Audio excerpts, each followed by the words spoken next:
Hey small animals, here is our PowerPoint presentation, or your notes, I guess, on our 1-day grooming lesson that we're gonna really briefly jump into.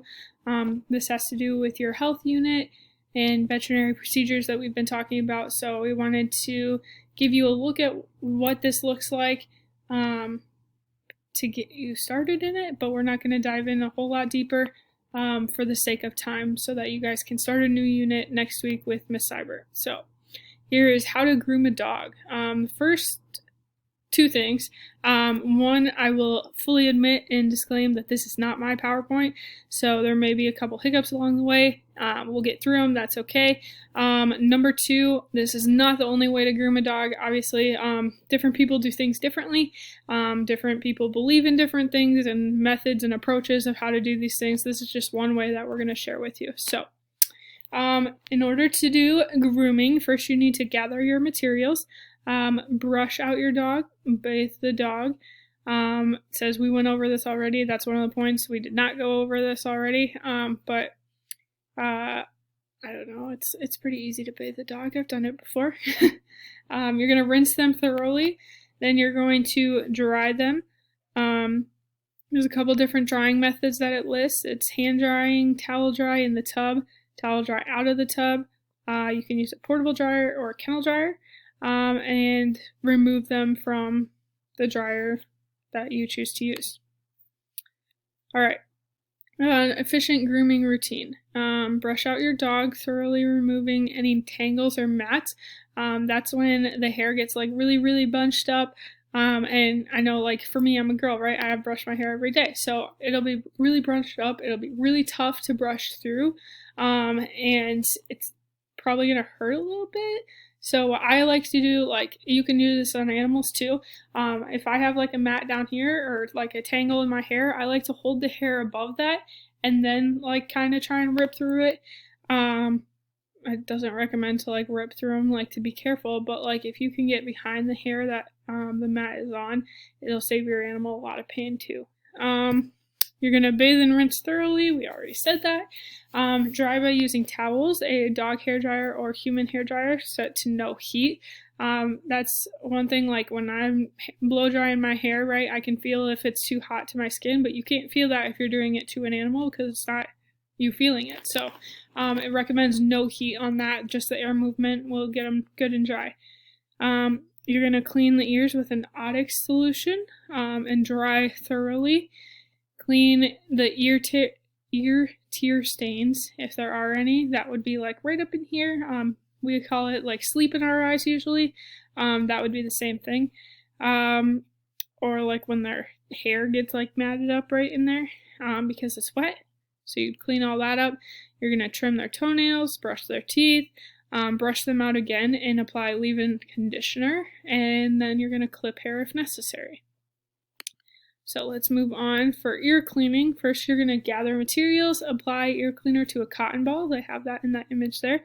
You're going to put the cotton ball into the ear, gently wipe out the ear, and repeat as necessary. So with Q-tips for us, we can't control the depth that we stick them in an animal's ear very well, so it recommends to do it with the cotton ball so that you don't hurt them. Yeah, so you're going to do the same thing until you get all the gunk out that we would do. So once you don't see the yellow stuff on the Q-tip, hopefully it's only yellow, then you can be done. Moving on to eye cleaning. Gather your materials, apply eye cleaner to the cotton ball. That's what they've done there. Gently wipe out the eye and repeat as necessary again until that gunk is gone. If you're clipping a dog, you're going to gather your materials. Make sure you get the proper guard comb for your dog for grooming, so you're not cutting it too short, too long, whatever, or not enough, I guess. You're not going to clip with just the blade. That's really dangerous. If you slip, you can nick them, and they'll start bleeding, and then you'll have to put your first aid procedures to use, and we don't want to do that if we don't have to. You're going to put your dog on the table and use a grooming loop. And before you turn on the clippers, make sure that your dog is clean and free of tangles and mats. Sorry, I was reading the note at the bottom to see if it said anything. Have there been other notes? Where they get the gook. Yeah. Gross. Okay, go back to clipping our dog. Allow your pet to get used to the noise and the vibration by putting the clippers near but not on them. This is something we have to do with our animals every time we clip them at home, just because the noise will like scare them, and then like you want them to be still like this dog is on the table here, because if you like, if they're not, like obviously you're gonna get slipped, and then either they can get cut or you can get cut with the clippers, so that can be really dangerous. And then it says here, start at the top and work your way down. So you want to go with the fur down their side there. All right, trimming with scissors. We're going to gather our materials. Any place that you can't groom with clippers, you would use scissors. Feet, for example, you can't use clippers. Use scissors to round out and trim them. This one has a face picture. Any of those places that might be really like close to a sensitive area on the animal, you would want to start to move towards your scissors. All right, nail trimming. This just is awful. Ugh, it's so bad. I hate it. I won't do this to my pets. My mom has to do it, because no, they don't like it. The rule of thumb is if you hear the nails clicking on the hard surface, it's time to trim. So, yeah, anytime it's like that. Yep. They might be too long. So if we look at the parts of the nail here, the blood supply is in the short nail right here. So if you trim too short, you'll make them bleed by hitting that. So you want to make sure your trimming isn't like too much. Yeah. So you don't make them bleed. How to trim a nail. You're going to hold their foot steady. This is really important. I know like when we do it, we have 2 people do it because it's really hard to like hold them, trim them, and like just like keep them calm. So usually someone will hold them and pet them at the same time, and then the other person will work on trimming the nails. You're gonna snip off a small bit of the end of each toenail below the quick. That's like right here. And let's see, repeat steps 1 and 2 on each foot, and don't forget to clip the dew claws, which is the claw in the back of their foot there. All right, let's see. We got a diagram on how to trim nails.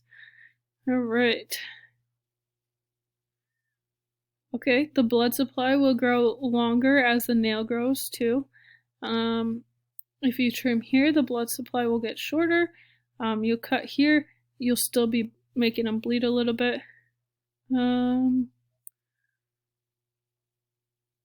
If you clip or file a little off of the long nail every few days, the blood supply will continue to like recede and go back. This shows that as the nail gets shorter, the quick starts to get shorter. Only when the nail is kept short can it be trimmed without bleeding. Obviously, we don't want to make our animals bleed, so that's encouragement to keep doing that. And then the last picture there shows a properly trimmed nail and what that kind of looks like in comparison to diagram 1 there. All right, let's see. If you were trimming a black nail, my animals have black nails, our dogs do, so this is really important for that. It says trim a little bit at a time until you can see a white circle on the nail. And that actually does show. I've seen that for myself. So good advice there. Teeth brushing tips. All right. You're going to squeeze the doggy toothpaste onto the brush and allow your dog to lick it off. Remember that we want to use doggy toothpaste because human toothpaste can be harmful if it's like swallowed by our pets. So we don't want to do that. Always use doggy toothpaste and only doggy toothpaste. You're going to flip up the dog's lips and gently rub the toothpaste or the toothbrush and toothpaste against your dog's teeth and gums for a few seconds. So similar to how we do it, I don't have a toothbrush, I have a pencil, but you're just going to pull it up and then stick it under there. Great. You can give them a treat even if he allows you to only work on his teeth for a few seconds. That will help them want to, I guess, let you do those things to them. And get used to the routine, and it'll slowly start to like become more than that. So if it's only a couple seconds one day, maybe the next day it'll be a few more, and then a few more.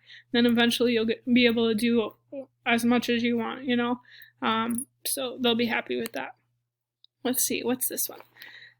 Dental health. Signs of healthy teeth are clean teeth, no browning, no loose teeth, no evidence of bleeding in the gums, no evidence of swollen gums, and no excess drool. Most pets already have signs of dental disease by age 3 or 4. That's scary. 75% or more of the health problems seen by vets have ties to dental disease. I didn't know that. That's a fun fact.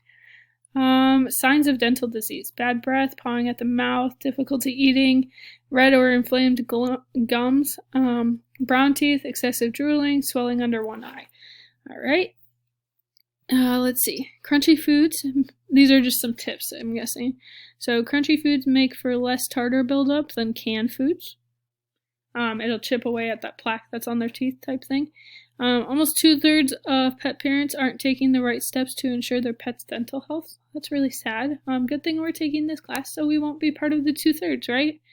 If daily brushing is hard to fit in, weekly brushing will still get really great results. Don't use that tip on yourself, though. The dentist says twice a day. I'll admit I only do once, and that's kind of gross. Sometimes I get 2 in, but I get my butt chewed for only doing 1. Don't go once a week, though. That's really nasty. Chew toys and rope toys will naturally clean a dog's teeth as they play. Giving your pet dental treats is one of the easiest way to improve their health. Yes and no. I've seen, like, these are good, but, like, they were not good for my dog. And it would actually make my dog, like, throw up a lot and not do good things to their teeth. So make sure you're getting the right ones if you do this. And to get your teeth checked at least once a year, your pet should too. That's a good tip. All right, removing mats. We got 3 more slides left. Matted dog hair can be painful, so brush regularly so it doesn't get matted. Badly matted fur should always be remedied by a professional dog groomer. Hopefully yours are not getting that bad. Whoopsies. If the mat isn't too bad, use a comb to slowly work the mat free. Work from the outside of the mat where the hair isn't tangled. So, like, if you have a mat right here, you're going to work from down here and pull it out till you get into the mat.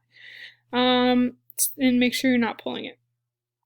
Putting a tight rubber band on your hair and leaving it there eventually will bruise and become raw. Ugh, gross. And that's why rescue dogs are vicious, because they hurt all over from mats, because these are really painful. So, yeah. All right. Removing mats part 2. If the mat won't come out with a comb, try cutting through the mat and with a mat rake. Be careful when using this tool because it has sharp tines on it. That's one of the things that you'll have the option to learn about in the following assignment. You want to alleviate your dog's pain from mats, not put her in worse pain by cutting or scratching her with a rake. If a mat is close to the skin, you should always ask a teacher for help. You can see these mats here are not looking too good, so we'd want to brush those out. All right, and then our last step is our final brush. Well, this is quite the example with a short-haired animal, but getting that fine brush in will help them keep their hair really healthy and good. So that's a little bit about how to groom a dog, and that should be enough to get you guys started on your assignment. And yeah, so you can learn a little bit more and take it to the next level.